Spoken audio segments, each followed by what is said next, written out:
Patriarchs and Prophets, chapter 1. Why was sin permitted? God is love.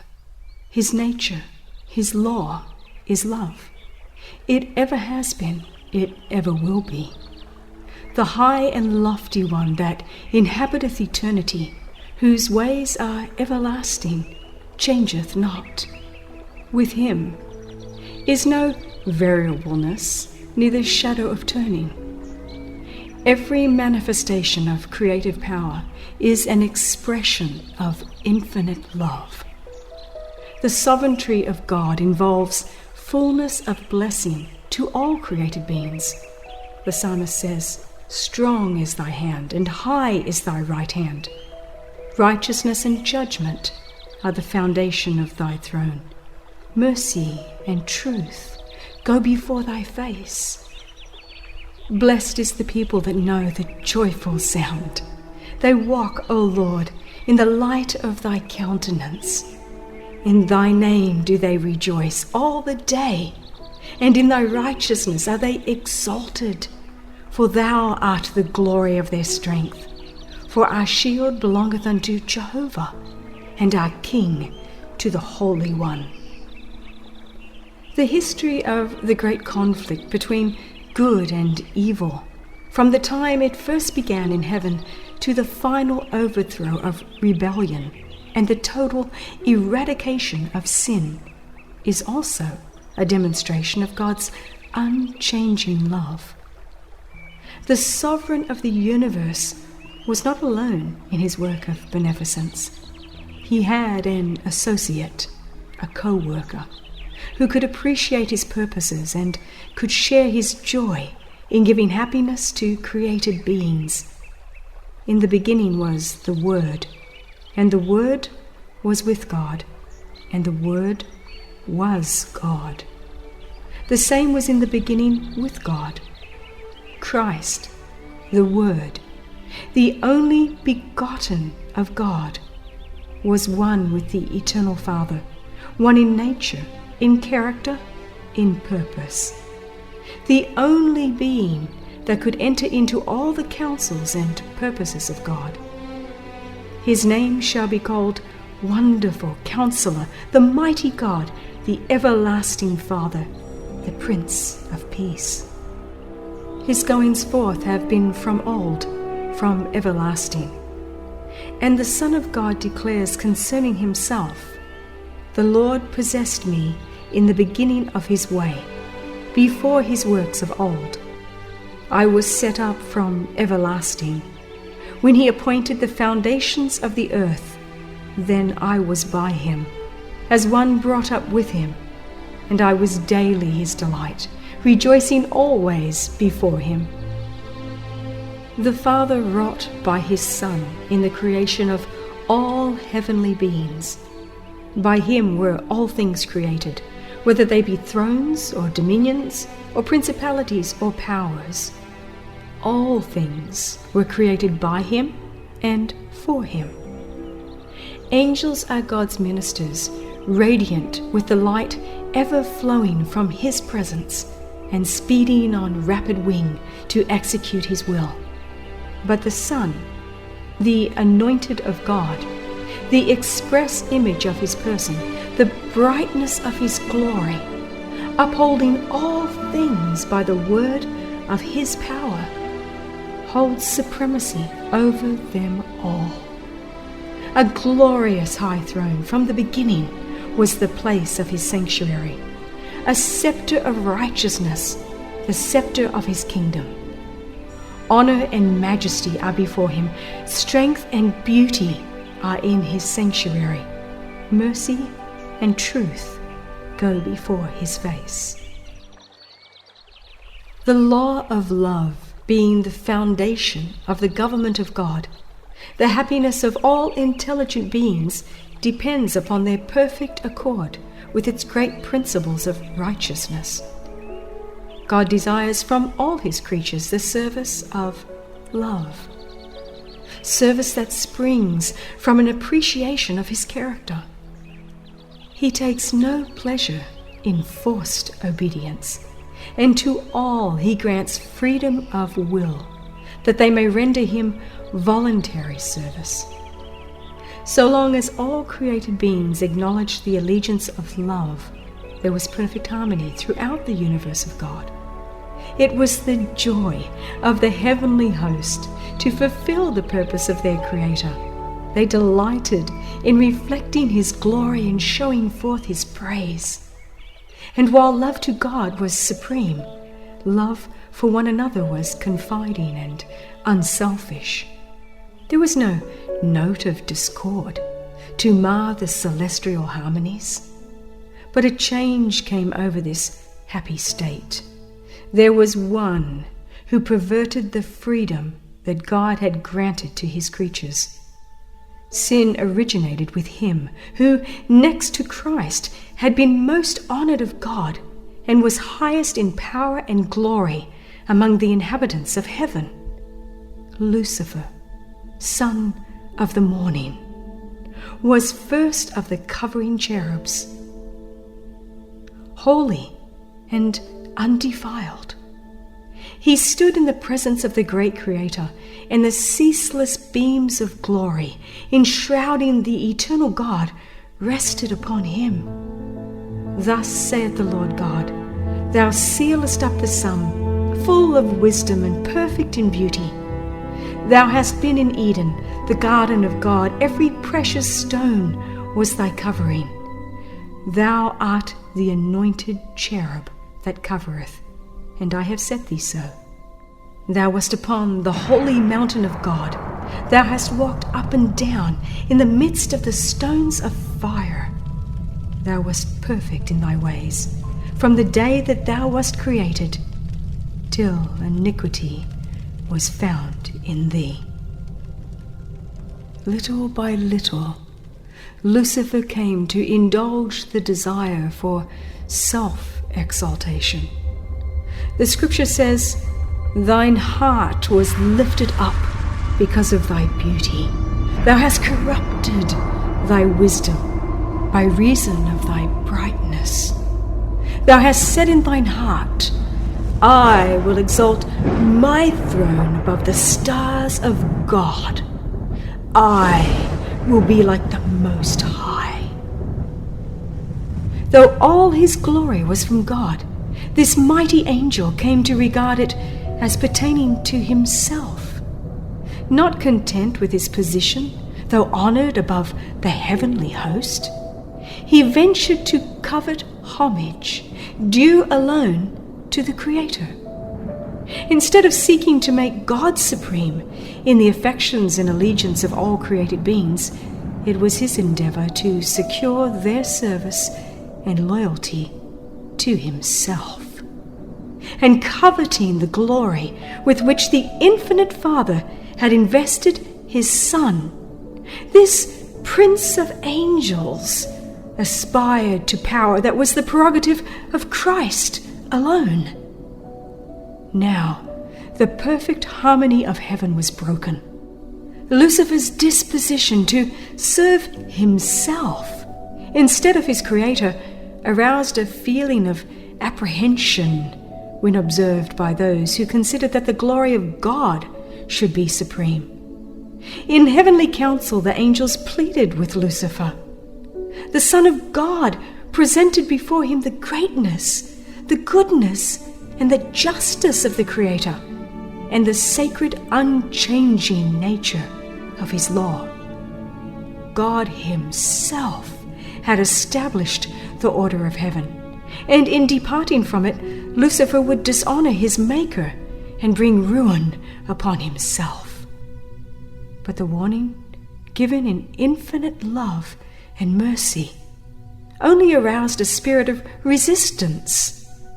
Lucifer allowed his jealousy of Christ to prevail and became the more determined to dispute the supremacy of the Son of God, thus impeaching the wisdom and love of the Creator, had become the purpose of this Prince of Angels. To this object, he was about to bend the energies of that mastermind which, next to Christ's, was first among the hosts of God. But he who would have the will of all his creatures free left none unguarded to the bewildering sophistry by which rebellion would seek to justify itself. Before the great contest should open, all were to have a clear presentation of his will, whose wisdom and goodness were the spring of all their joy. The King of the universe summoned the heavenly hosts before him, that in their presence he might set forth the true position of his Son and show the relation he sustained to all created beings. The Son of God shared the Father's throne, and the glory of the eternal self-existent one encircled both. About the throne gathered the holy angels, a vast, unnumbered throng, 10,000 times 10,000, and thousands of thousands. The most exalted angels, as ministers and subjects, rejoicing in the light that fell upon them from the presence of the deity. Before the assembled inhabitants of heaven, the King declared that none but Christ, the only begotten of God, could fully enter into his purposes, and to him it was committed to execute the mighty counsels of his will. The Son of God had wrought the Father's will in the creation of all the hosts of heaven, and to him, as well as to God, their homage and allegiance were due. Christ was still to exercise divine power in the creation of the earth and its inhabitants. But in all this, he would not seek power or exaltation for himself, contrary to God's plan, but would exalt the Father's glory and execute his purpose of beneficence and love. The angels joyfully acknowledged the supremacy of Christ, and prostrating themselves before him, poured out their love and adoration. Lucifer bowed with them, but in his heart there was a strange, fierce conflict. Truth, justice, and loyalty were struggling against envy and jealousy. The influence of the holy angels seemed for a time to carry him with them, as songs of praise ascended in melodious strains, swelled by thousands of glad voices. The spirit of evil seemed vanquished. Unutterable love thrilled his entire being. His soul went out in harmony with the sinless worshippers, in love to the Father and the Son. But again, he was filled with pride in his own glory. His desire for supremacy returned, and envy of Christ was once more indulged. The high honors conferred upon Lucifer were not appreciated as God's special gift, and therefore called forth no gratitude to his Creator. He gloried in his brightness and exaltation, and aspired to be equal with God. He was beloved and reverenced by the heavenly host. Angels delighted to execute his commands, and he was clothed with wisdom and glory above them all. Yet the Son of God was exalted above him, as one in power and authority with the Father. He shared the Father's counsels, while Lucifer did not thus enter into the purposes of God. Why, questioned this mighty angel, should Christ have the supremacy? Why is he honored above Lucifer? Leaving his place in the immediate presence of the Father, Lucifer went forth to diffuse the spirit of discontent among the angels. He worked with mysterious secrecy, and for a time concealed his real purpose under an appearance of reverence for God. He began to insinuate doubts concerning the laws that govern heavenly beings. intimating that though laws might be necessary for the inhabitants of the worlds, angels, being more exalted, needed no such restraint, for their own wisdom was a sufficient guide. They were not beings that could bring dishonor to God. All their thoughts were holy. It was no more possible for them than for God himself to err. The exaltation of the Son of God as equal with the Father was represented as an injustice to Lucifer, who, it was claimed, was also entitled to reverence and honor. If this Prince of Angels could but attain to his true exalted position, great good would accrue to the entire host of heaven, for it was his object to secure freedom for all. But now, even the liberty which they had hitherto enjoyed was at an end. For an absolute ruler had been appointed them, and to his authority all must pay homage. Such were the subtle deceptions that through the wiles of Lucifer were fast obtaining in the heavenly courts. There had been no change in the position or authority of Christ. Lucifer's envy and misrepresentation and his claims to equality with Christ had made necessary a statement of the true position of the Son of God, but this had been the same from the beginning. Many of the angels were, however, blinded by Lucifer's deceptions. Taking advantage of the loving, loyal trust reposed in him by the holy beings under his command, he had so artfully instilled into their minds his own distrust and discontent that his agency was not discerned. Lucifer had presented the purposes of God in a false light, misconstruing and distorting them to excite dissent and disaffection.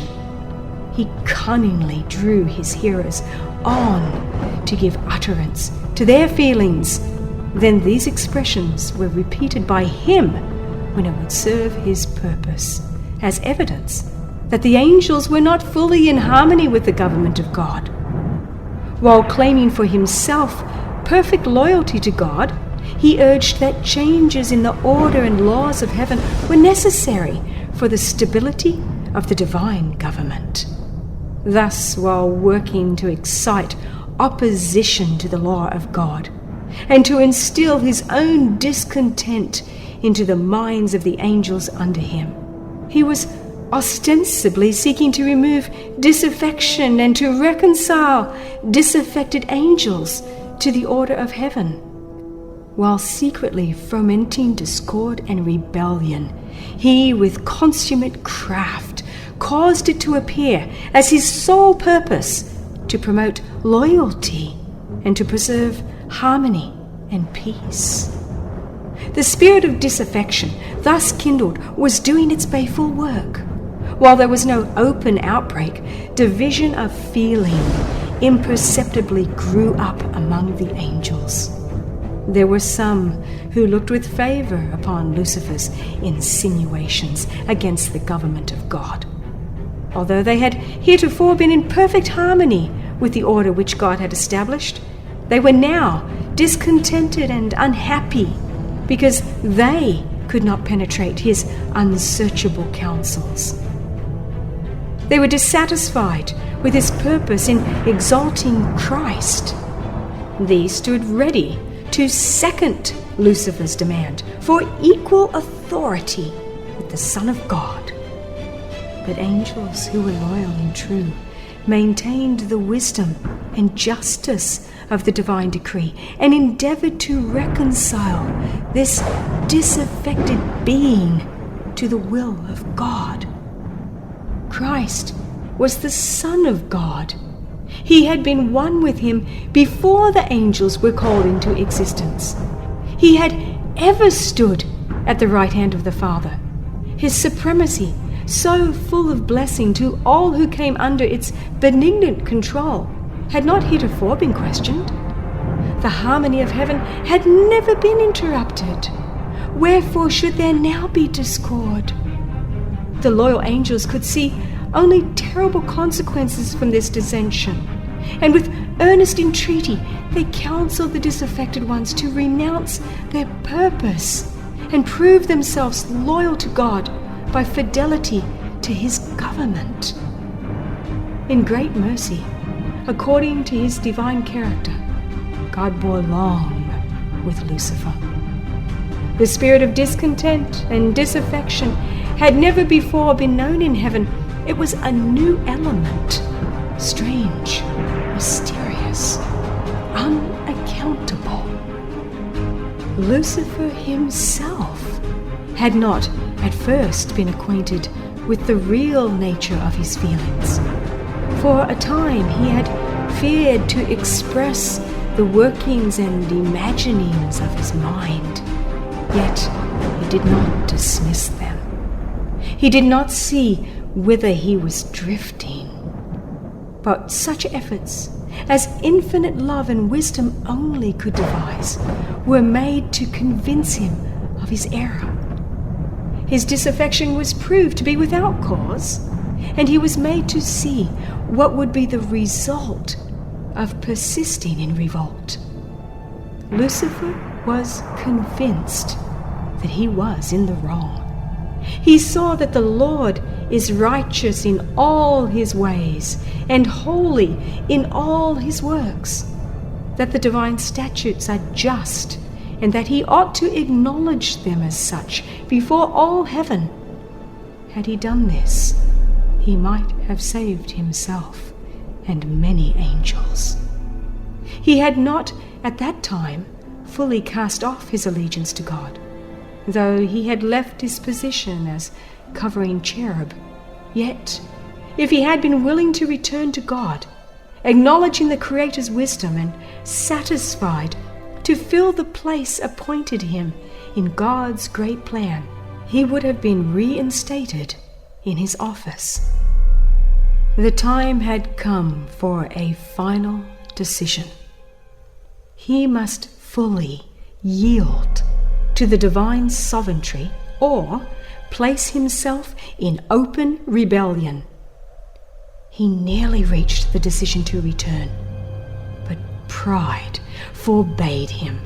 It was too great a sacrifice for one who had been so highly honored to confess that he had been in error, that his imaginings were false, and to yield to the authority which he had been working to prove unjust. A compassionate Creator, in yearning pity for Lucifer and his followers, was seeking to draw them back from the abyss of ruin into which they were about to plunge. But his mercy was misinterpreted. Lucifer pointed to the long suffering of God as an evidence of his own superiority, an indication that the King of the universe would yet accede to his terms. If the angels would stand firmly with him, he declared, they could yet gain all that they desired. He persistently defended his own course and fully committed himself to the great controversy against his Maker. Thus it was that Lucifer, the light bearer, the sharer of God's glory, the attendant of his throne, by transgression became Satan, the adversary of God and holy beings, and the destroyer of those whom heaven had committed to his guidance and guardianship. Rejecting with disdain the arguments and entreaties of the loyal angels, he denounced them as deluded slaves. The preference shown to Christ he declared an act of injustice both to himself and to all the heavenly host, and announced that he would no longer submit to this invasion of his rights and theirs. He would never again acknowledge the supremacy of Christ. He had determined to claim the honor which should have been given him, and take command of all who would become his followers. And he promised those who would enter his ranks a new and better government, under which all would enjoy freedom. Great numbers of the angels signified their purpose to accept him as their leader. Flattered by the favor with which his advances were received, he hoped to win all the angels to his side, to become equal with God himself, and to be obeyed by the entire host of heaven. Still, the loyal angels urged him and his sympathizers to submit to God, and they set before them the inevitable result should they refuse. He who had created them could overthrow their power and signally punish their rebellious daring. No angel could successfully oppose the law of God, which was as sacred as himself. They warned all to close their ears against Lucifer's deceptive reasoning, and urged him and his followers to seek the presence of God without delay and confess the error of questioning his wisdom and authority. Many were disposed to heed his counsel, to repent of their disaffection, and seek to be again received into favor with the Father and his Son. But Lucifer had another deception ready. The mighty revolter now declared that the angels who had united with him had gone too far to return, that he was acquainted with the divine law and knew that God would not forgive. He declared that all who should submit to the authority of heaven would be stripped of their honor, degraded from their position. For himself, he was determined never again to acknowledge the authority of Christ. The only course remaining for him and for his followers, he said, was to assert their liberty and gain by force the rights which had not been willingly accorded them. So far as Satan himself was concerned, it was true that he had now gone too far to return. But not so with those who had been blinded by his deceptions. To them the counsel and entreaties of the loyal angels opened a door of hope, and had they heeded the warning, they might have broken away from the snare of Satan. But pride, love for their leader, and the desire for unrestricted freedom were permitted to bear sway, and the pleadings of divine love and mercy were finally rejected. God permitted Satan to carry forward his work until the spirit of disaffection ripened into active revolt. It was necessary for his plans to be fully developed, that their true nature and tendency might be seen by all. Lucifer, as the anointed cherub, had been highly exalted. He was greatly loved by the heavenly beings, and his influence over them was strong. God's government included not only the inhabitants of heaven, but of all the worlds that he had created. And Lucifer had concluded that if he could carry the angels of heaven with him in rebellion, he could carry also all the worlds. He had artfully presented his side of the question, employing sophistry and fraud to secure his objects. His power to deceive was very great. By disguising himself in a cloak of falsehood, he had gained an advantage. All his acts were so clothed with mystery that it was difficult to disclose to the angels the true nature of his work. Until fully developed, it could not be made to appear the evil thing it was. His disaffection would not be seen to be rebellion. Even the loyal angels could not fully discern his character or see to what his work was leading. Lucifer had at first so conducted his temptations that he himself stood uncommitted.